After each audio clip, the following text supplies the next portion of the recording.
देवाच्या आळंदीमध्ये आज माऊलींचा 729वा संजीवन समाधी सोहळा पार पडतो. लाखोंच्या संख्येने वारकरी बांधव या आनंदपुरीमध्ये दाखल झाले. सकाळपासूनच मोठ्या प्रमाणावरती भाविक या पवित्र इंद्रायणी नदीमध्ये स्नान करताना दिसून येतात. प्रशासनाच्या वतीने या इंद्रायणी नदीचं पाणी पिण्यासाठी त्याचबरोबर स्वयंपाकासाठी न वापरण्याच्या सूचना देखील केल्यात. त्याचबरोबर कुठल्याही प्रकारचा अनुचित प्रकार घडू नये यासाठी प्रशासनाच्या वतीने खबरदारी देखील घेतली. गेल्या काही दिवसांपासून एनडीआरएफचे जवान या ठिकाणी तैनात करण्यात आले. त्याचबरोबर जे वारकरी बांधव या पवित्र इंद्रायणी नदीमध्ये स्नान करतात त्यांच्यासाठी ते सूचना देखील देतात. आपल्यासोबत एनडीआरएफचे अधिकारी है सर, किस तरह की खबरदारी ली जा रही है, किस तरह की सुविधा एनडीआरएफ की तरफ से इस वारकरी बांधवों को दी जा रही है? जी, मैं एनडीआरएफ से एसआईडी देश कुमार।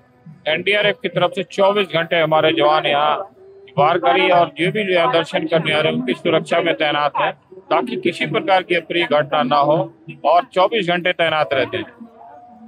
जैसे कि अपन देखते हैं कि हर जगह पे अपन सुरक्षा देते हैं, कई सारी दुर्घटना घटती है, आपत्ति घटते हैं, हर जगह आप होते हैं। आज ये भक्तिमय का माहौल है, किस तरह का भाव आपकी मन है, आप आज भी इनको सेवा दे रहे हैं? हम अपने आप को सौभाग्यशाली समझ रहे हैं कि इतने भक्तगणों की हम सुरक्षा कर रहे हैं, क्योंकि बहुत यहाँ पे छोटे बड़े ऊंच नीच गरीब सारे लोग आ रहे हैं, सारे दर्शन कर रहे हैं, और बहुत अच्छा लग रहा है। इस भक्तिमय वातावरण को देख के हम लोग खुद ही बहुत आनंदित हैं।